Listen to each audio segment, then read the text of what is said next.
Hello Taurus, Sun, Moon Rising, and Venus signs. Kamusta kayo? Sana po'y nasa mabuti kayong kalagayan. Welcome back po sa Star Tarot. At kung bago kayo rito, welcome din po kayo. Please subscribe, like, share my videos, and leave me a comment kung nakaresonate po kayo. Thank you.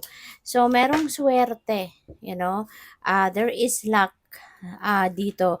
Babaling na sa inyo yung swerte, yung good luck, no? Kaya biglaan lang 'to, yung parang biglang mag-iiba yung ihip ng hangin at dadalhin ng hangin na 'to yung good luck and good fortune sa buhay mo.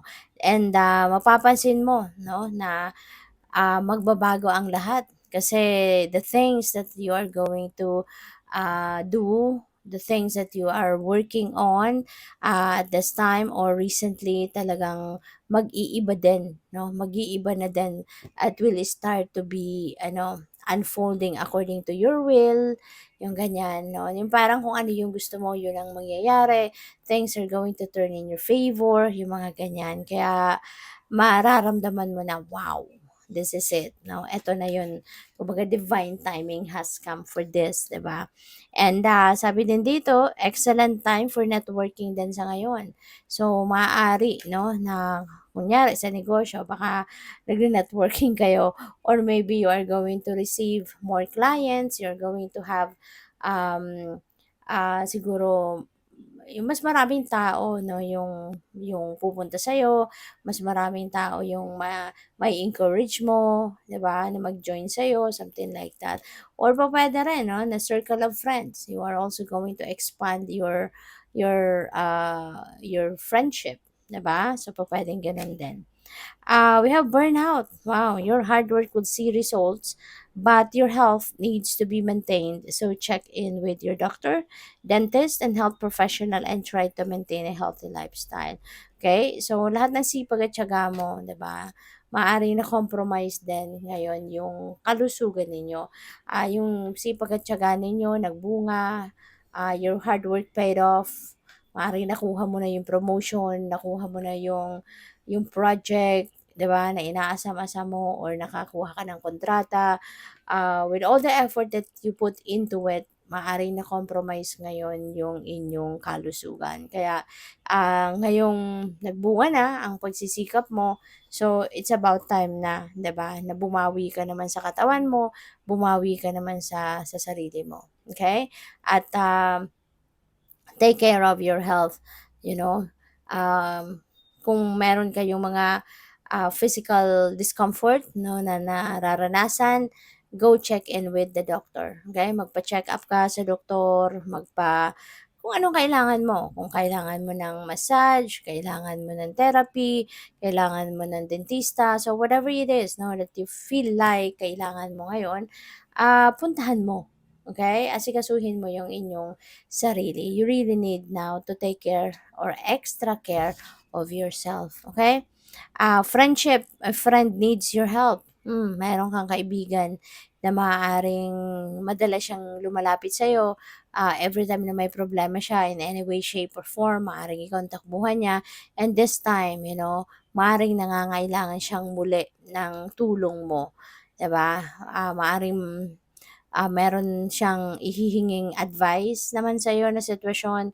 Kaya, ito, no, lalapit uli siya sa'yo, kakatok muli siya sa napakabait mong puso, 'di ba? At kailangan niya ng inyong advice. So, by the way, maraming salamat for subscribing. And if you haven't subscribed yet, subscribe na kayo. Maraming salamat for not skipping the ads. Malaking bagay po yan sa akin. Thank you. And also, kung gusto po ninyo na mag-join sa membership, just click the join button sa baba ng video po, no, kung gusto po ninyo na mag-join. So, we have divine timing. Yan. Not yet. Trust the process. Okay? Things are going to start to align para sa'yo. No? Maaring meron ka ditong um, pinagdadasal, you've been working on this, ganyan. Pero despite that, no, maaring hindi pa nangyayari, hindi pa dumadating. So, siguro aside from this, no, kung ano man itong na-achieve mo na, aside from that, maaring meron ka pang sinisikap, na ma-achieve dito, pero it's not ready yet. Okay? Taurus, hindi pa to handa. No? So, wag kang magmadali. No? Just trust the process because the universe is still working on it. The universe is still aligning things, people, circumstances, along your path, no? Para sa pagdating, no, ng blessing na ito, no, na kung ano man itong hinihingi mo. So, we have justice, ayan. So, maaari 'no na meron kayong pinaglalaban sa korte, maaaring, maaaring ito yung hinihintay ninyo 'no, yung verdict, kung ano man itong pinaglalaban mo, maaaring 'yan ang hinihintay mo, So, well, paparating na 'yan, na kung ano man itong legal matters na inaasikaso ninyo, ipinaglalaban ninyo sa korte, the decisions will be in your favor. Kasi meron tayong swerte, hindi ba?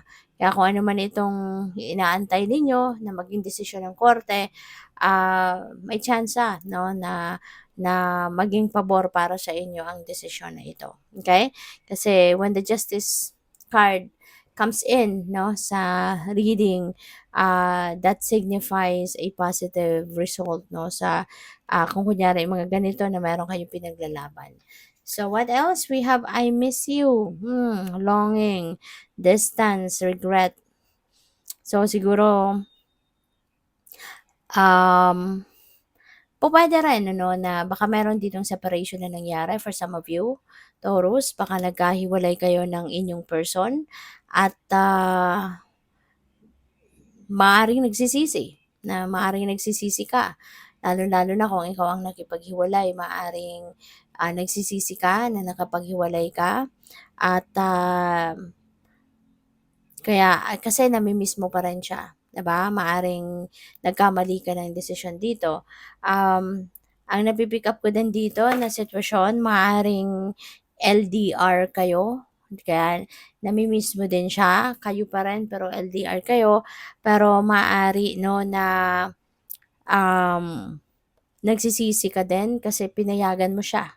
'Di ba? Maaring hiningi din niya yung inyong opinyon, hiningi din niya kung anong say mo, kung papayagan mo siya na magtrabaho abroad, 'di ba, or mag-migrate abroad all by himself or herself, at maaring nagsisisi ka 'no, na nandodo'n siya at hindi ka kasama at, 'yun nga masyado mo siyang nami-miss 'no. So, gano'n ang napi-pick up ko dito ng mga, sitwasyon dito. But yeah, so parang ano din ito, eh, 'no, yung parang mas mas malakas 'no na napi-pick up ko dito na energy is pupuwedeng nagkaroon dito ng separation na. Nagkaroon na kayo rito ng paghihiwalay, kaya parang sobrang nami-miss mo siya pero wala kang magawa, wala ka ng kasi hindi ka na puwedeng tumawag sa kanya, hindi ka na puwedeng alam mo yon kasi parang may pride, 'no? 'Yun ang napi-pick up ko dito, parang merong pride, sa inyo. Kaya kahit nami-miss mo siya, kahit alam mo 'yun, mahal mo pa rin siya, pero parang ayaw mo na, pinipigilan mo na 'yung sarili mo, 'no, because of pride. So, good luck sa'yo. Thank you for watching. Love and light. Namaste.